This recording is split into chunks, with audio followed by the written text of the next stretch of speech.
The UConn Huskies are your 2023 Big East Women's Basketball Tournament champions. Hey, everybody, and welcome in to a special post-game fast break. Lisa Roman, Johnny Soper, myself, Megan Caffrey.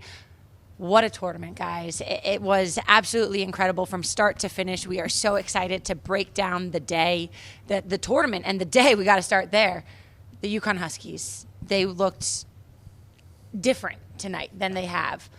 What was the difference maker for you? I'll start there, Johnny. They make winning look effortlessly, don't they? I mean, it's just remarkable that when the calendar turns to March, all of a sudden they hit this new gear. And I think we were all talking before the tournament about how this might be the year where UConn gets dethroned as conference tournament champs. You know, they've won it now for a decade plus, but that didn't happen. I mean, this was just a dominant effort by UConn, and particularly in the championship game tonight, they did it with their shot making, and especially in the semifinals. If UConn is shooting 50%, it's going to be very difficult to beat them, even if you do have a great shooting night. They're tough to defend. They've got size. They've got ball distributors all over the floor, and they just played really tenacious defense. I was incredibly impressed, not just by their effort tonight in the championship, but really the whole tournament across the 3 days. And with UConn in this final against Villanova, they only played 7 players. And we saw in the previous 2 games a little bit more depth from Gino. 10 players in the semifinal getting minutes, but he really leaned on the players that were doing well. And coming off the bench, and AZ Fudd, to get this player back at the start of March in the Big East tournament, I think that's actually a big game-changing player and person for this UConn Huskies team, because Fudd can change a game. We've heard Gino say it a number of times. She can come in, start shooting the ball, start knocking down shots, and before you know it, the Huskies go on an 8-0, 10-0 run. It was a season that had flashes of last year a little bit for the Huskies, having to go through the injuries again, but it was a little different. It was so interesting in listening to Gino post-game of him saying, you could exhale after this game. It felt like we could kind of exhale and turn the chapter, and now that next chapter is the NCAA tournament for them. And that is what they play for. Everyone knows the standard at UConn is winning national championships. And they've made, I don't know how many straight NCAA Final Fours, 15, 16, something like that. But as we spoke with Aaliyah Edwards earlier, winning's never a given. You have to earn it on the floor. And UConn, the month of February, had to earn it. Yeah. I mean, they lost to St. John's. They lost to Marquette in conference play. These are teams that don't typically beat Connecticut. So it was not an easy regular season, despite the fact that their record is remarkable. But the NCAA tournament is a different beast. I think their game against South Carolina and a close loss at home, I think is key. I think that's a major confidence boost, despite the fact that it was a loss, because now they're starting to get healthy again, right? AZ Fudd, we talked about her, we talk about Caroline Ducharme. These are key pieces for this Connecticut team, and they can make a deep run in this tournament, and I wouldn't expect anything less. Like we just talked about, the last 3 days here at Mohegan Sun, remarkable. Remarkable. If they put together those types of performances in the NCAA tournament, they are a very difficult team to beat. Well, speaking about the NCAA tournament, UConn is not going to be the only Big East women's basketball team represented this year. There are plenty of other squads that will make it. You look at the Villanovas, Creighton's. We've got other teams as well trying to make a case for themselves, Marquette, St. John's. Lisa, when you look at the tournament performances of some of those other squads, who really stood out to you? To me, I honestly think, of course, Villanova being the number 2 seed coming into this tournament, making it to the final. They've got Maddie Siegrist, the number 1 scorer in the nation. They're a team that I'm expecting to make a run throughout the tournament, but I'm also really impressed with the St. John's, right? Yeah. They've got Coach of the Year, Big East Coach of the Year, Joe Tardamella. They've got a squad that just has almost a little bit of swagger about them that can push into it. And that's maybe a team that's on the bubble at this point. You also, I think you have to look at a Marquette too. I mean, we've talked about how intense this Big East is and how competitive the conference is getting.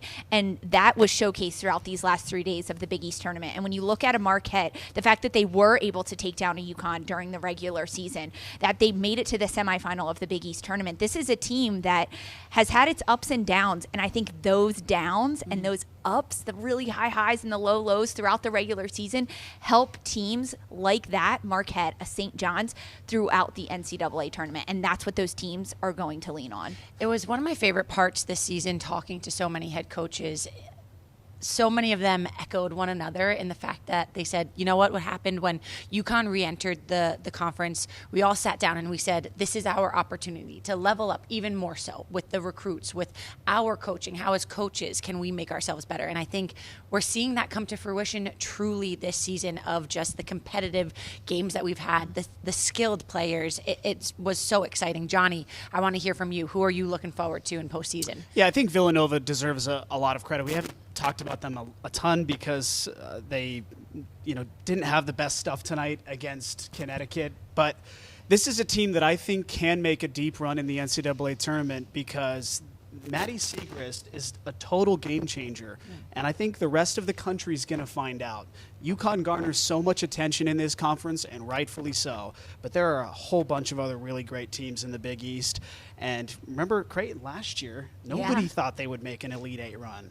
And they did, and I think Villanova's ripe for a deep run this year as well. And it's not only, we saw it in the tournament, it's not only Maddie who's performing. Lucy Olson has been stepping up her game, and she does it so energetically, and it's honestly, it's just so fun to watch. She's having so much fun. She's having so much fun, and you, in turn, have so much fun watching her have so much fun. So it's March is different, and teams, it sounds so repetitive, but teams heat up at the right time come March. They really do. And when we're talking about a Villanova team, yes, they've got Lucy Olson, a Maddie Burke. Mm-hmm. This is a team that, because Maddie Siegrist, the leading scorer, the star, draws so much attention, we've seen those other players step up. And you turn the calendar to March, the third month of the year, it's basketball time. I mean, March means madness. We've heard it from UConn, from Villanova, from Marquette. It's a chance for these players to either win or go home in those moments. And when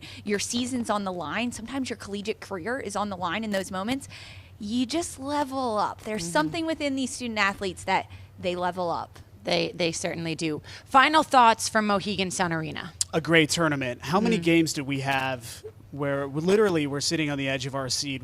The last couple of minutes in the game, the final seconds in the game, it was absurd. It was absurdly fun and entertaining. We mentioned yesterday, as broadcasters, we don't have a rooting interest other than high drama. Boy, did we have that over these last 4 days. And there were two games involving Connecticut in this championship game that were not close. But outside of that, every single matchup was just compelling basketball. Teams laying it out on the line. That was my biggest takeaway. And again, I said it last year. I'll say it again this year. Can we pencil in Creighton and Seton Hall every year in the Big East tournament? Yeah. One of the most compelling, exciting finishes that I've seen all season long. It has been so fun to watch the stars of this conference. A Lauren Park Lane, an Emma Ronsick, a Morgan Molly, a Maddie Siegrist, a Leah Edwards. I mean, these players are putting their team on their back and on their shoulders. And that's what is so fun to see. And all of those athletes, they credit so much to their teammates. And the Big East, as competitive as it is, and when they stare down their opponents across the court, as much as they stare them down, they love their teammates on either side of them. And that's really what we have heard from every student athlete, how much they credit to their teammates and how much that they thank them and their coaches, and really the team atmosphere from these players, how much they've grown over their years, and seeing it really all come to fruition during this Big East tournament.